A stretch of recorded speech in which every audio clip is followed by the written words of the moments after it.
Thank you for the invitation.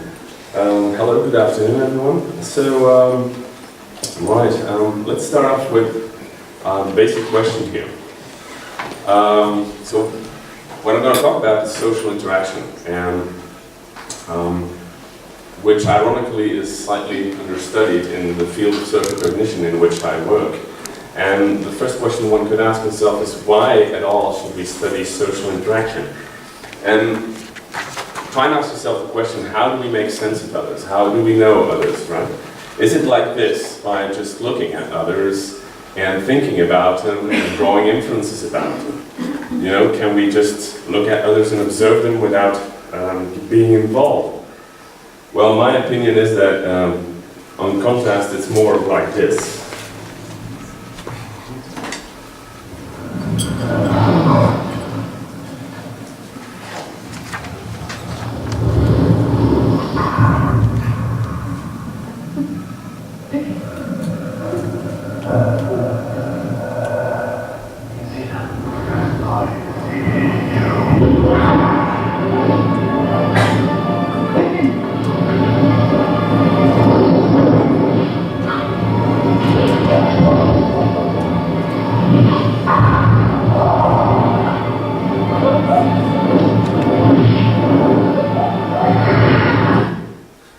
So what I try to show with this little snippet is that, well,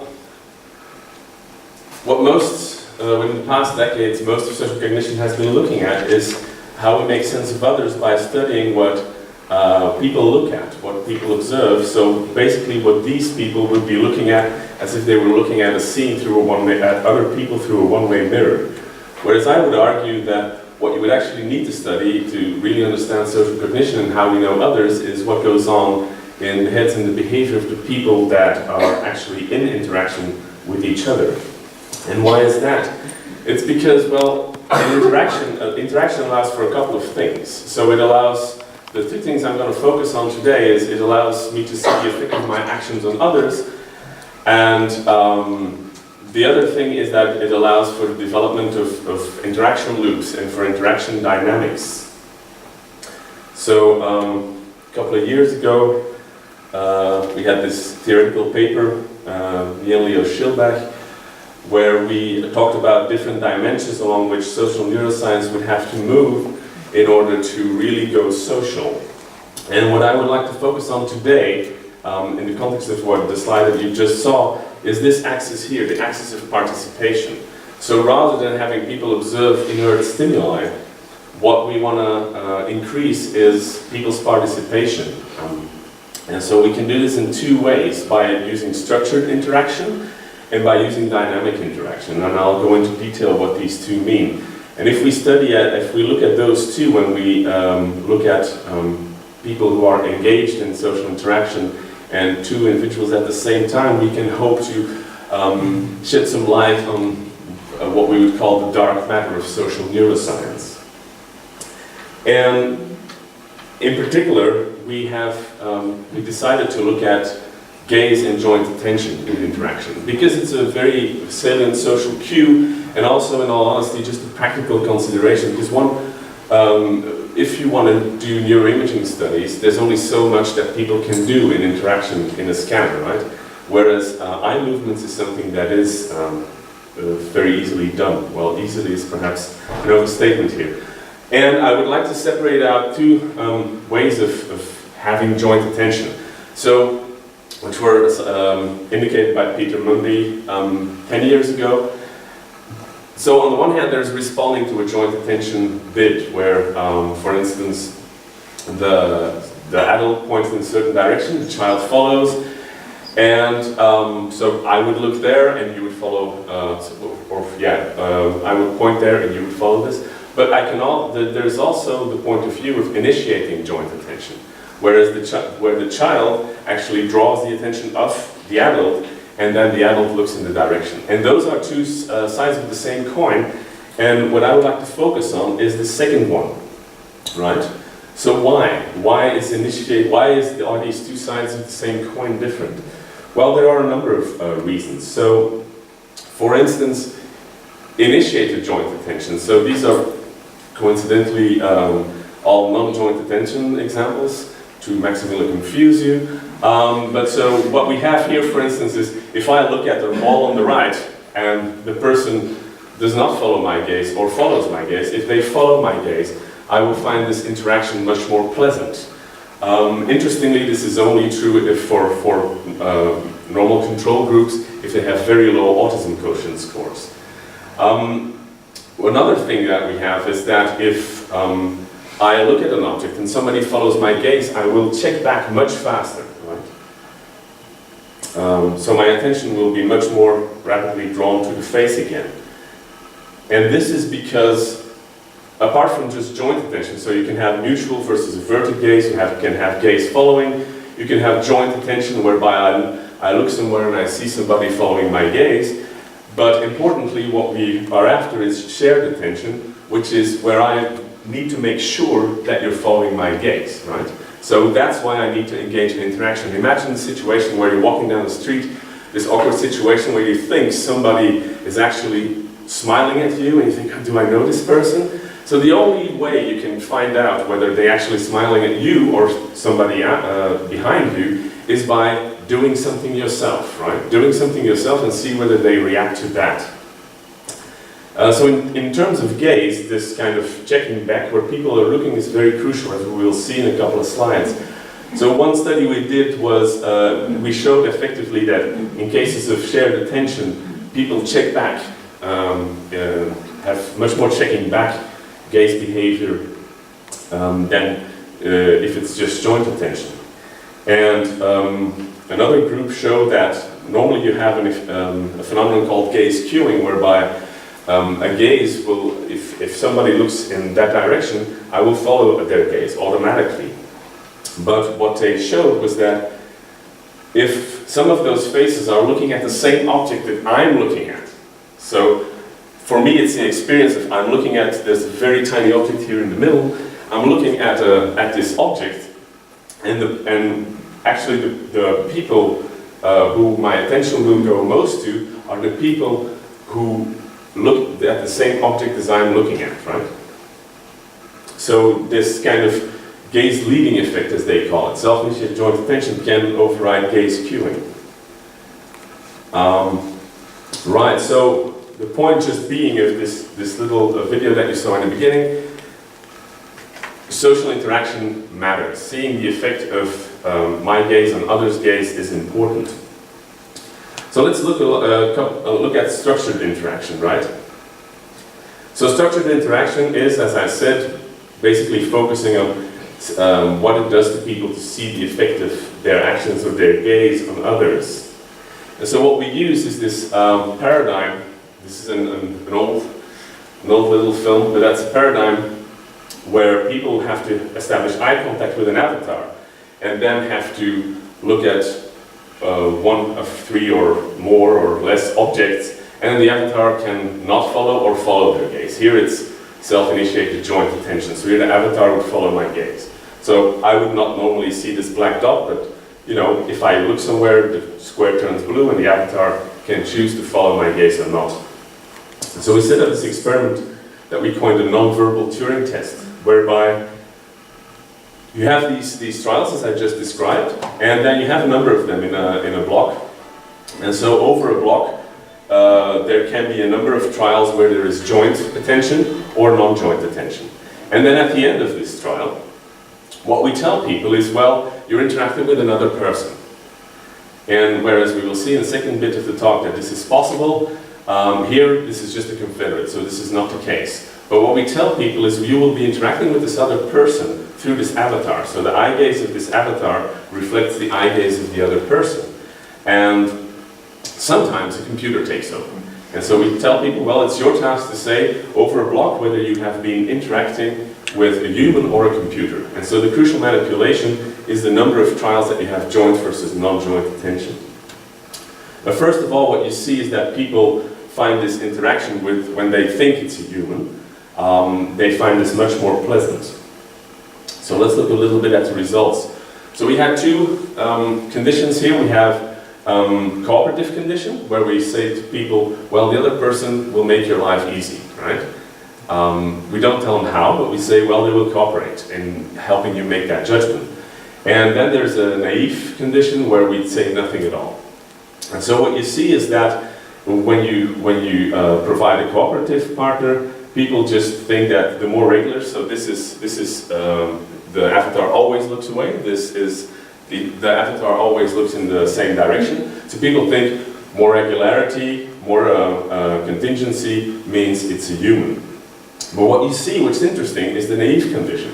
When you don't provide this cooperative context, what you see is that people just generally kind of give higher human ratings when people follow their gaze.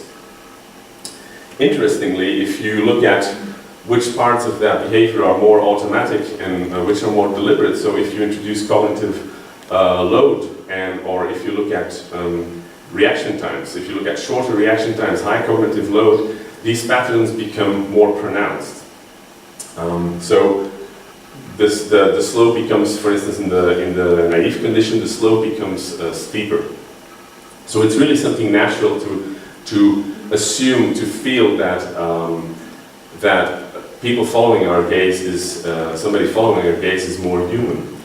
Interestingly, if you look at people with high functioning autism, they have more or less the same behavioral pattern, but the implicit explicit flips. So they have the same pattern, but then if you split it, if you do a reaction time split, and you look at the fast reaction times, then they show actually another pattern. And so the same pattern as the healthy controls only shows up for longer reaction times, so in more explicit cognition. So since the paradigm was essentially originally designed to be used in a scanner, we decided also to use it in a scanner. So you have this situation again where we tell people there's somebody else, there's another participant sitting there, but in fact it's all the same thing. It's still here, single interactive eye tracking. So they have the same kind of trials, same kind of blocks, where what we essentially manipulate is the amount of gaze contingency. And so what you see there is that there are different brain areas responsible for when people think it's a human versus when people think it's a computer. So we decided to split the results in that way. And so what you see is that for making judgments of, yes, it is a human, you have the ventral striatum, part of the reward system of the brain that is activated, which is completely absent if people make the computer judgments, right? So then it's more frontoparietal attention network. So then we decided to look, okay, right, so for human judgments, ventral striatum, so does it make a difference whether we have a cooperative condition or this naive condition? And what you see is that, so these are the results of this experiment. In a cooperative interaction context, what you see is that there is a gradual increase of ventral striatum activation in the way it determines people's judgment over the course of a block. So it's like people know the other one is cooperating, but they want proof of this, right? So it's still rewarding, but it builds up over a block. Interestingly, however, if you have a naive condition, then what you see is that already in the second trial of a block, people's brains, so to speak, decide on whether it's going to be a computer or a human. So you have already an important increase in the ventral striatal activation and also ventral tegmental area in the second trial of a block. So you have a kind of immediate impression formation, which kind of corresponds with the fact that people naturally assume another human being to follow their gaze. So what you see is that if you have in the second trial, if you have joint attention versus non-joint attention, people will already think it's a human. So people are extremely gullible. Is also what we can say. But importantly, what you see is that, so here there's no increase over the block, so it's immediately very high. So what this suggests is that there is a very rewarding aspect to having our gaze followed by somebody else. And in an experiment that we recently did and that we're building on now, where you want to look at what the function is of this reward. Whether this rewarding aspect can drive motor learning. Because if you assume that we actually are beings that want to interact with others, it would provide a very logical argument to say, well, our desire to go back to others, to interact with others, drives precisely the learning of certain skills, right? So we wanted to see whether interaction can bootstrap social skills because of this intrinsically rewarding nature. So we looked at whether this allows for motor learning. So what we did is we did two conditions. This is basically a control condition with financial reward. That has social reward. So social reward, no facial expressions like that. We would just wanted to look at contingency. So what you have is you have an avatar. People have to look at this avatar. And what you have, at one point, a target can appear. Target can appear with 50-50 chance in each location. And people's job is simply to look as fast as possible to the target. If they're fast enough, they are rewarded. But, importantly, the reward payoff is different on one side than the other. So if they're fast enough, so the reward and the social condition is simply that the avatar follows their gaze. And here it's some monetary reward that goes up, and also you have the movement, right? So the cylinder turns a bit. So people will get rewarded if they're fast enough, but on one side they will get rewarded in 80% of the times of their successful trials, and another side 20%. And what we see is a clear effect of this reward. So if on top is the side where there is low reward. So remember this gaze, nobody knows that this is going to be their reward, right? So on the left is the interesting bit in the sense that what you see is that you have, what we measure is the saccade preparation time. So the time between the appearance of the target and people starting the successful saccade. And so what you see is there's no improvement over time in the low reward condition, only in the high reward condition. If the avatar follows your gaze, then you will get faster towards that direction. So to stick with the methodological side of this conference, so simple interactive eye tracking can help us understand what it does to me to see the effect of my actions upon others in an fMRI compatible way, and how the rewarding effect of social interaction can drive learning of social skill. Right, so let's move on to the next bit. So now we're going to look at dynamic interaction. So I promised in the beginning that there's also another aspect to developing loops, interaction loops and interaction dynamics.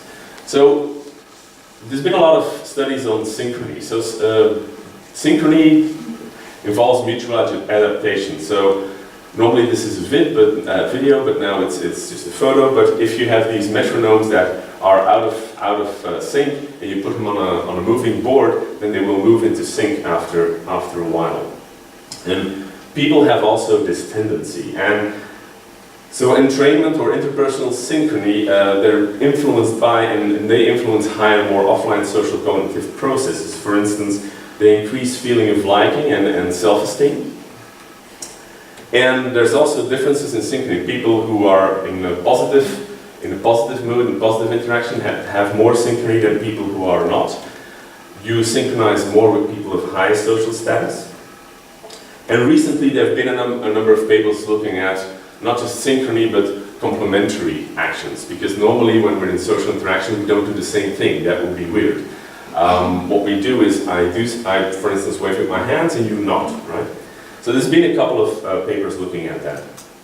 But so coming back to gaze, most of the studies looking at gaze between two people have used paradigms where you see gaze cursors.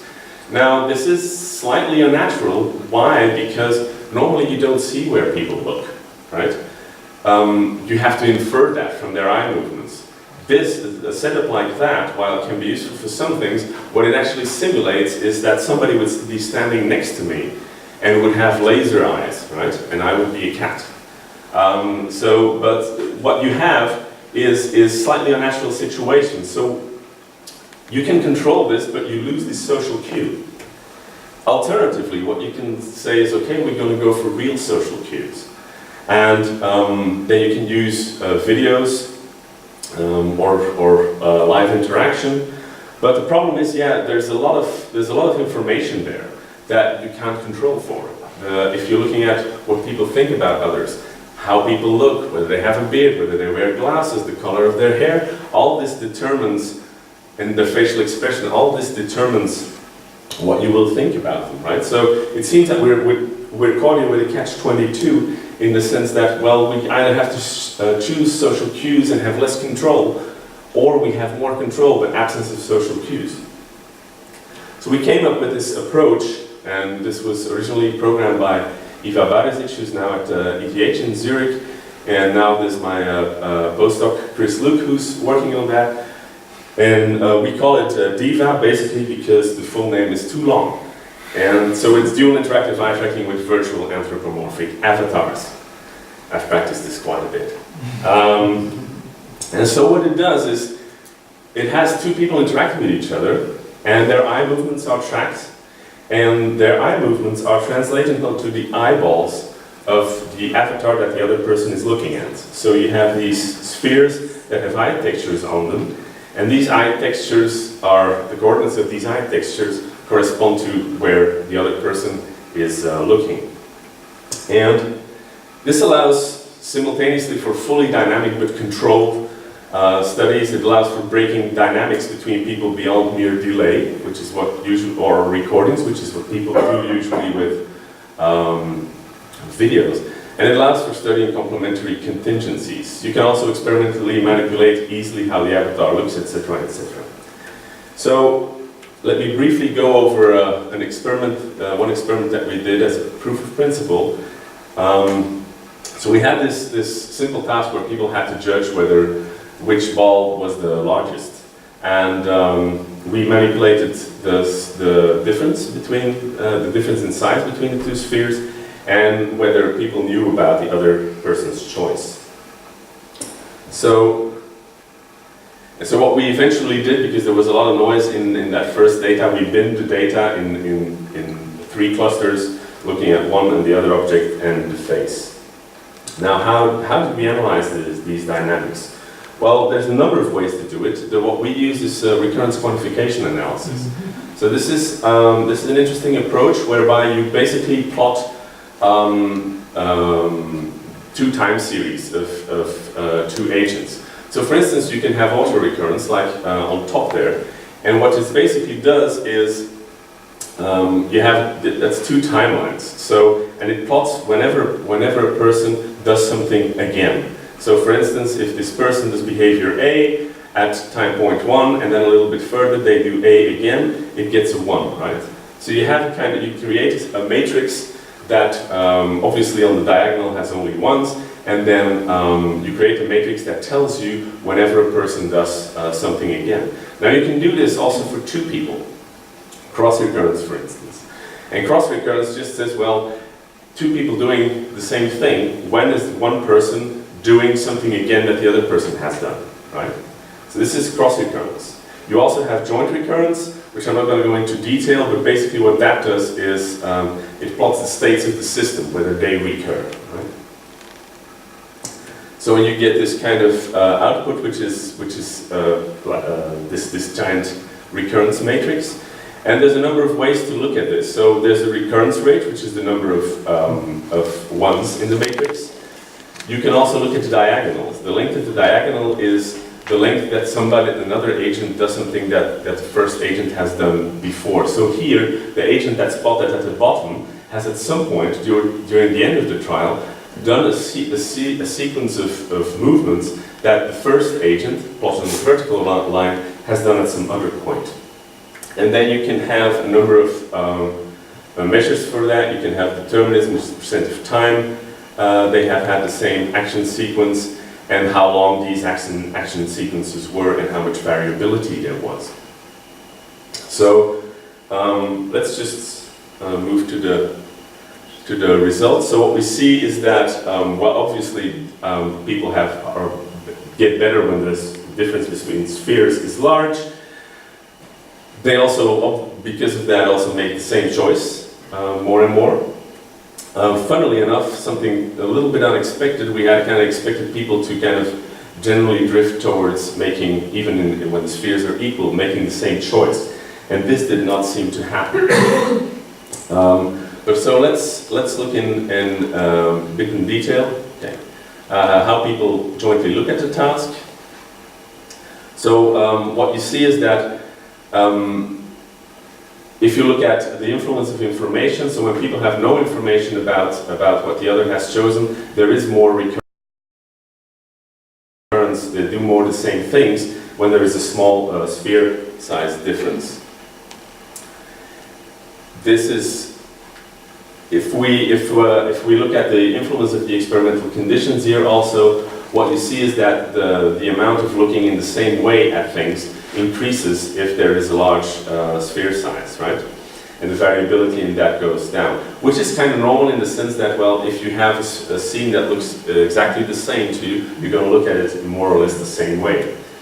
But so, let's see whether recurrence can be associated with choice behavior.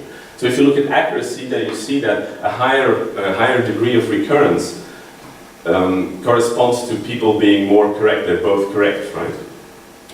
Importantly, what you see also is that recurrence can also be associated with people making the same choice. So if they have more recurrence, if they do more the same stuff in their gaze behavior during a trial, you can predict that they will make the same choice, right? So this is a kind of illustration of what is possible here. What we're now doing is we're looking at a couple of different things, namely joint search tasks. How people go about finding Waldo if they see where the other person is looking, and depending on whether this is cooperative or a competitive context. And we're also looking at whether the dynamics change when a person looks more like your own in-group or not, and vice versa. If I mess around with the dynamics, whether you will perceive people to be closer to yourself or not. So, in a nutshell, dual interactive eye tracking can help us understand how gaze dynamics can predict behavior using recurrence quantification while controlling for extraneous variables and allowing for manipulation of the virtual environment. So, only thing that's left is to thank my collaborators and the people with the money. So, yes, and thank you for your attention.